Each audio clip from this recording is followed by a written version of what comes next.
People like, oh, hey, you're a guy, you got multiple women. They're just thinking about the sex. It's bigger than that. Way bigger than just the sex. You're thinking about building an empire. You're thinking about, big picture type thing. So what's your name? My name is Pharaoh Dogan. Pharaoh, where you from? I'm from Baton Rouge, Louisiana. And what brings you to Miami? Photography and videography, honestly. When did you move here? 4 years ago. How'd you grow up in Baton Rouge? How did I grow up? As you probably see, it's a country city. It happens to be the capital, but it's a good mix of country, good white people, because LSU's there, and then Southern University's there too. So those two together, it's like a healthy mix of everything Cajun, country, and unhealthy. Describe your childhood growing up. Very fun, man. We hunting, fishing, always outside, all that type of stuff. Like the South is different. Like if people don't like you, they're gonna tell you, and you know the people that actually like you. It's not like fake. There are some fakeness, but it's a situation to where you know what it is. It's very overt instead of covert. Did you have a good relationship with your parents growing up? Yeah, I did. Mom and dad. Yep. So yeah, it was very good for me to like have a good balance of emotion and logic all together. Talk to me about your childhood growing up. So science has always been something that's been my thing or whatever. I think when I was really young, I wanted to create some gum that didn't lose its flavor. That was something I wanted to do at a very young age or whatever. But science and studying things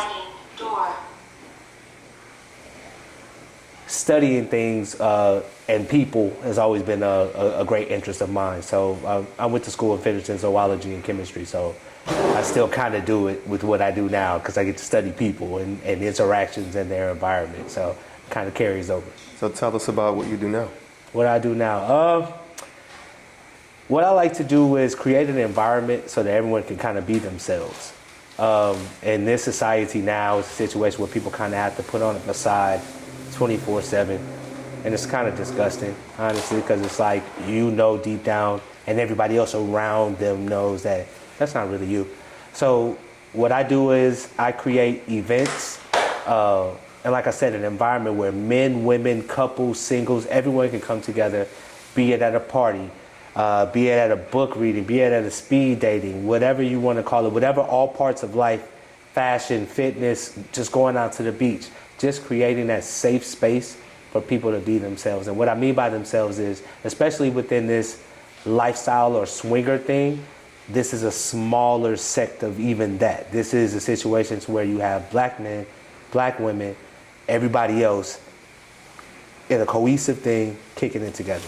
Are you a participant in this lifestyle? I am. In what way? I not only do I do my own parties, but I go to other people's parties. I go to other people's events, swingers events or lifestyle events. Tell me about moving to South Florida. All right, so I moved here 4 years ago to do a photography job. I met a young lady who was like, hey, I'd helped her prior to get published and get on like a TV show, that type of thing. So she moved to Miami. So she's just like, well, hey, why don't you move to Miami? You can shoot me personally. You can be here and do it. So I moved here.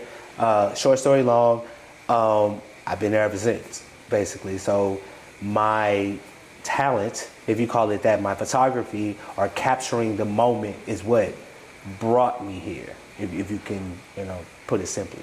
Was it exotic photography that you were in? Or? Well, she happened to be like a IG model or whatever, but from her, I was able to do real estate and yachts and everything else or whatever.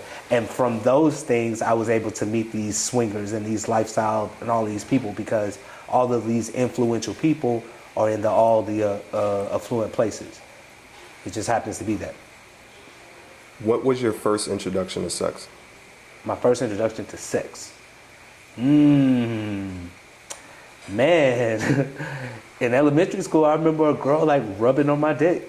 I definitely remember that. Like it was a situation to where a little young chick was rubbing on me, and I was just like, oh, okay. All right, that's what that's about. And then middle school, I got some head. Yeah, I remember that. For whatever reason in my lifetime, as far as my sex life, I got more oral sex starting off. Like actually, I got a late beginning. What people say, I didn't have sex until I was 18. Like like that type of thing. So And why is that? Was that a personal choice? girls always wanted to suck me up, bro. I can't really put my finger on it. I guess that was easily accessible, I guess, or that was what women were more willing to give back then. Now it's a situation, I guess girls do everything now, but like, I guess that's just what was offered, and I guess I didn't turn it down. Did you ever experience any type of child abuse? No, like zero. And that's fortunate, you know. I can say that I wasn't, you know, molested or touched or anything like that. No. What's your role in the lifestyle right now? My role in the lifestyle is a mentor and a coordinator. Since I've been in this thing for a minute, it's a situation to where I've gained some experience. Now, my experience isn't everybody else's.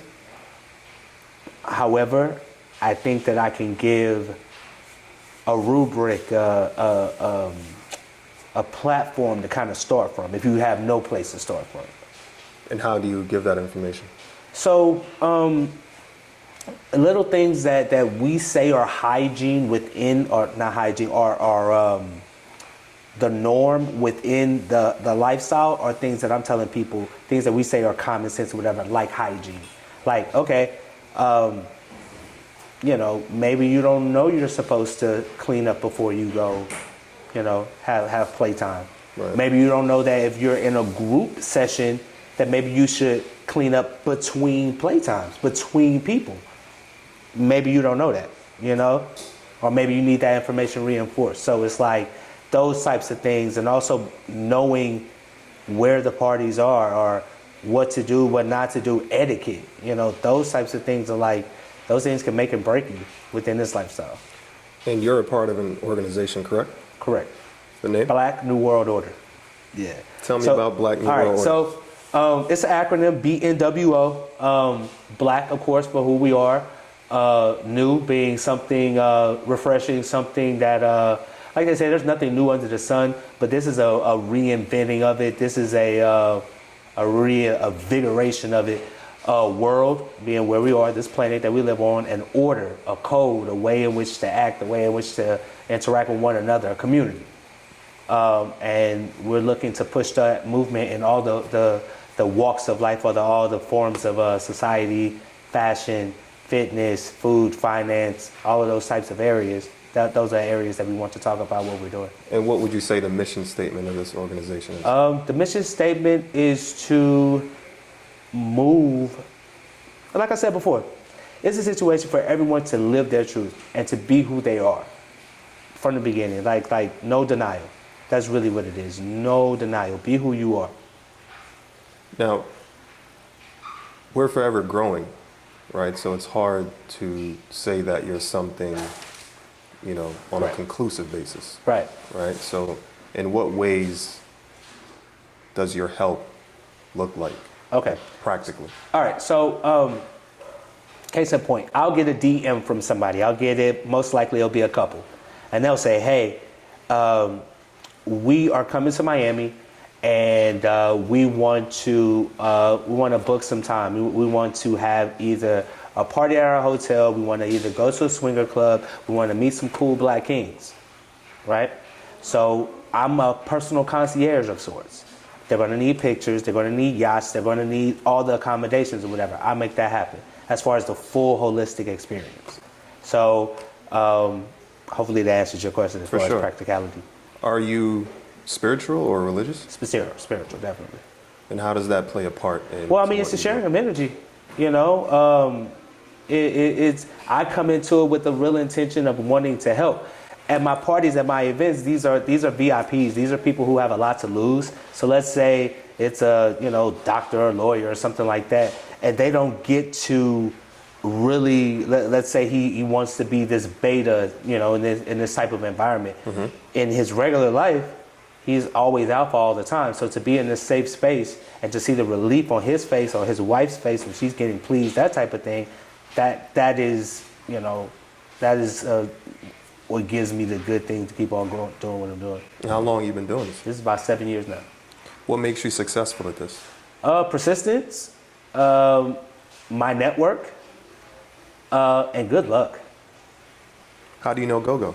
How do I know Go-Go? Man, who doesn't know Go-Go? But I saw her online, and I was just like, this is what I'm doing. My resume, here's my track record. If you think this is something that you would like to get down with, please let me know. I can give you any other information that you need to know. Straight like that. And from there? We're here. The rest is history.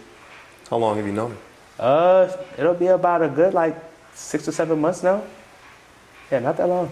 Do you make content yourself? I do. When did you decide to make content?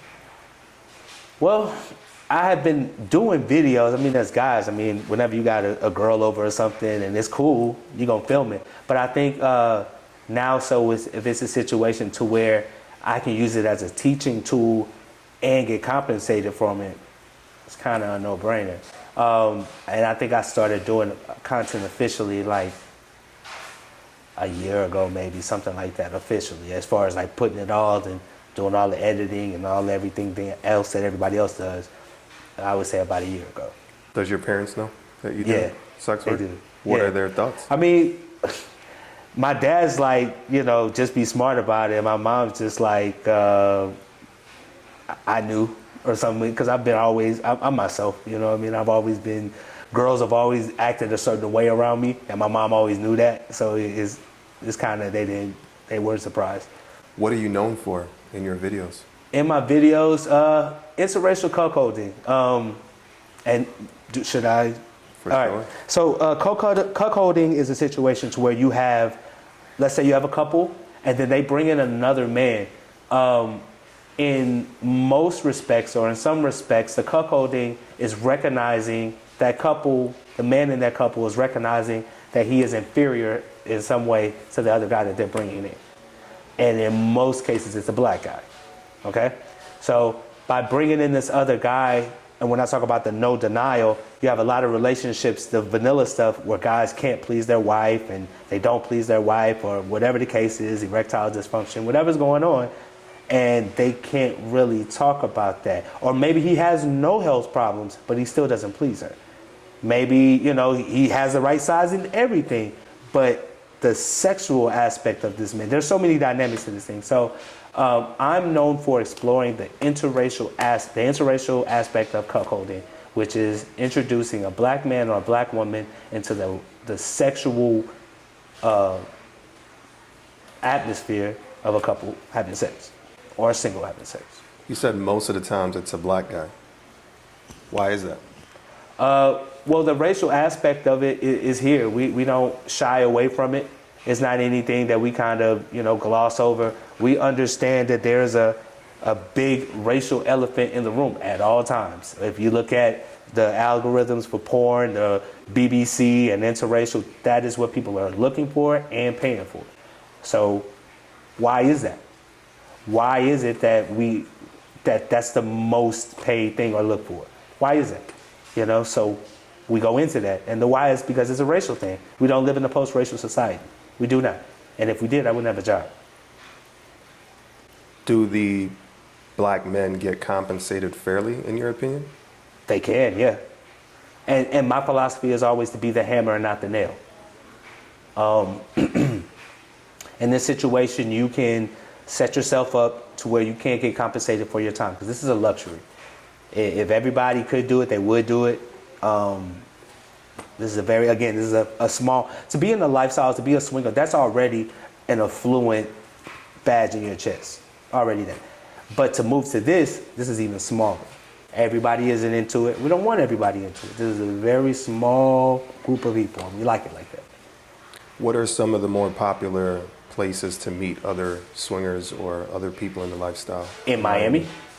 Oh man, there's the swinger clubs that are here, and we also have the beach. Miami has a situation that's different from everybody else. Is that we have a whole bunch of distractions. You got Disney World, you got parks, you got all these other things to go to. So it's kind of hard to kind of triangulate. But when we do, we go to beaches. We have a few clubs that we go to or whatever that are pretty dope, and we all know about it. It's all a part of being in the community. We know where to go to and when, and we know who to look for. you know, kind of what you got on and, you know, different other signs. It's like a secret society, almost. What about your personality makes you successful?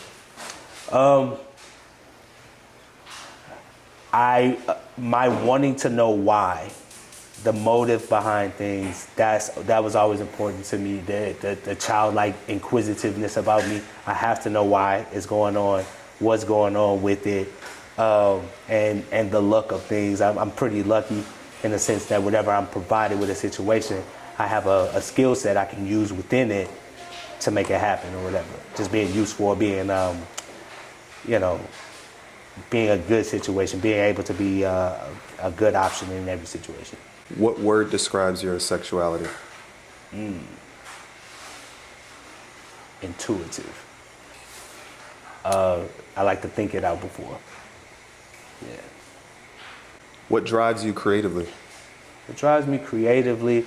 I'm really big on visuals in the sense that, like, if you look at anything, the propaganda and anything that's on TV or whatever, if you can have any message and then you have pictures, videos, cartoons, clothing, food, whatever, if all of that pushes that message,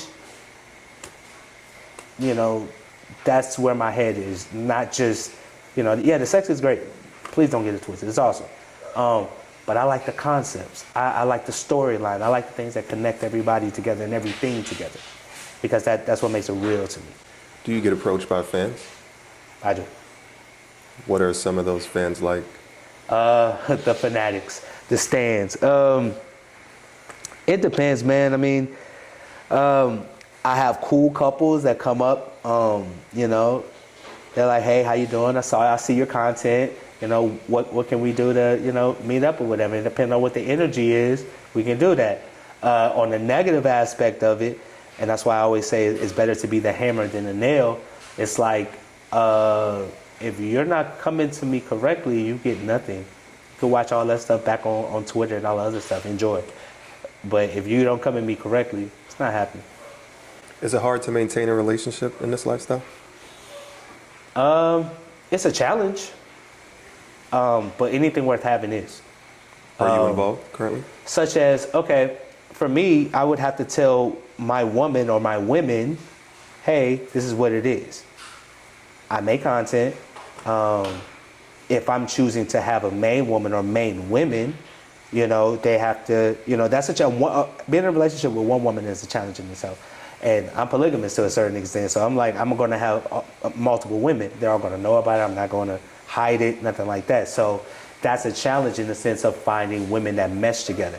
Because, you know, people are like, oh, you know, hey, you're a guy, you got multiple women. They're just thinking about the sex. It's bigger than that. Way bigger than just the sex. You're thinking about building an empire. You're thinking about, you know, big picture type thing. When you decide to partner with someone, how do you evaluate value? How do I evaluate value? Okay, how do you weigh value? All right, so of course I'm going to see this woman and be like, wow, she looks nice. That's off that. That's what I'm going for. I'm a man, I'm visual. Bam, she looks nice. Okay, so then outside of that, okay, what skills do you have? How can you help me? Because I already have this. It's established. It's moving, whatever. What skill set do you have? And that is how I would value. That is how I evaluate her value. Okay, you know, I create clothing. Can you help me with that? You know, logistics. Can you help me with that? Can you help me out with any little inconveniences?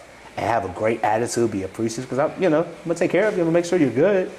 If those are her attributes, those are the things that I would value. And for those that don't know, what value would you bring to the table? The value that I bring to the table is leadership, proven leadership, providing for. I'm down to take care of a woman, like point blank, and protection.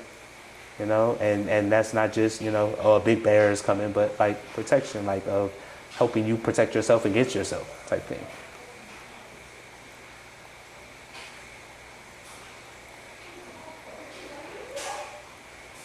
What's the nicest thing someone's ever done for you? The nicest thing someone's ever done for me?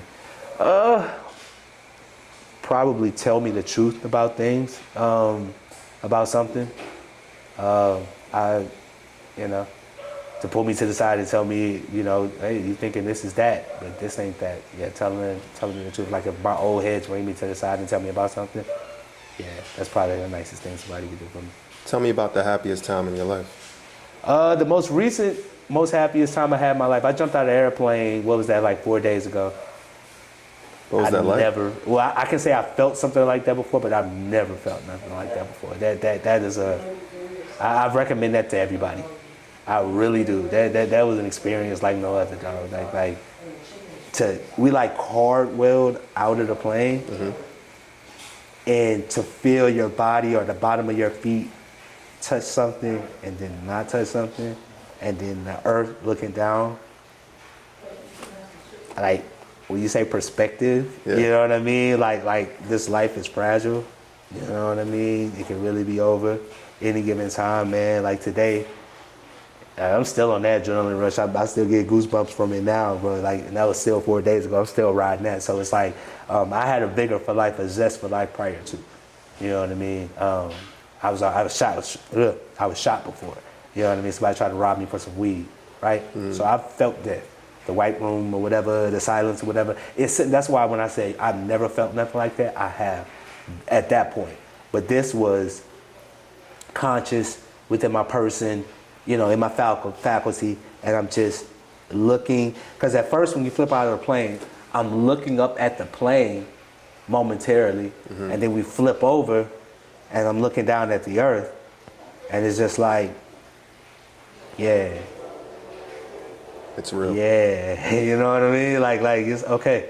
You know what I'm saying? So those types of things like make me like let's be us. Like let's be yourself. Like it feels so good to be yourself. Like come on, like feel like this because it feels good to be yourself. Why be in denial? That's where it comes from. Honestly. Do you have kids? Do you have kids? I have one. How old? He's 5. What's your sign? Aquarius. Yeah, birthday just passed. All this is, we dubbed February Black New World Order month. You know, that's what we was on. It's Black New World Order all year, but we wanted to give it to February. It's only 28 days, 29 days, whatever. It's my birthday month. No coincidence. So let's make it happen. So that's what we did. We did all fly things in February. So we're gonna do it again next year too. What have you learned about people doing sex work? I've learned that people have desires, and if they aren't taken care of, they're gonna find a way because that energy is neither created nor it's not destroyed. It just has to be redirected.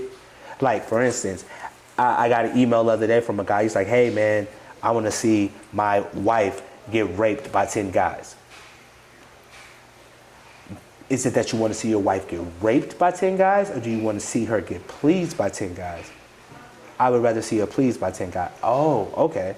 You know, talking through it like that. So, like, people have desires. People have things that they want to get off their chest, and they got to get it off one way or the other, or they implode.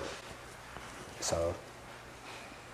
If you had a dinner and you had to invite 5 people that are alive, past or present.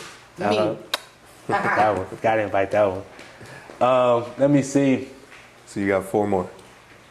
Right. Alexander Pushkin. I would invite, definitely invite Marvin Gaye. You got to come through. Past or present.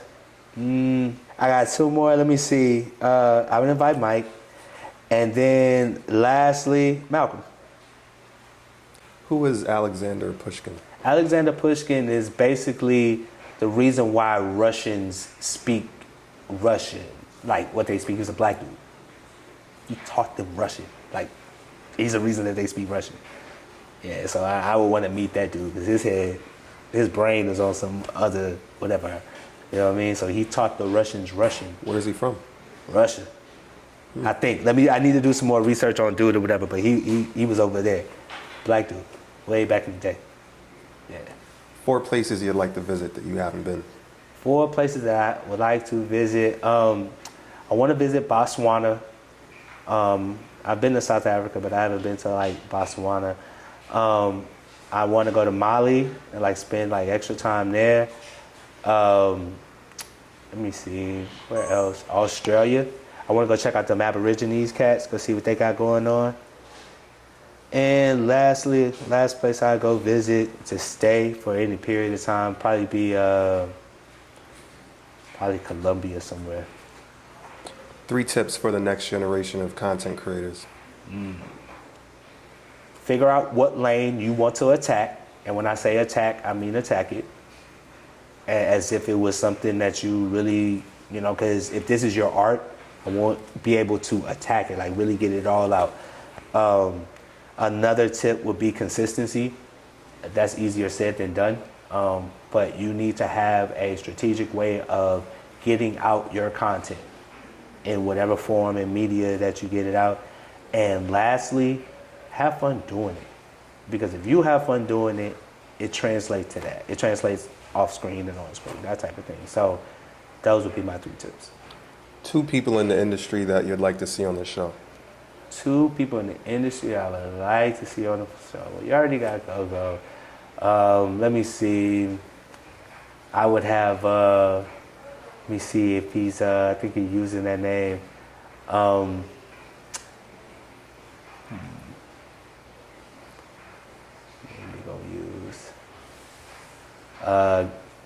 Definitely get Dante on here. Dante Diggs, get him on here. He got a interesting perspective you probably want to hear. He gonna give it to you raw. And Lady Anaconda. If you had to say one word for the rest of your life, what word would you choose to say? One word for the rest of my life. One word.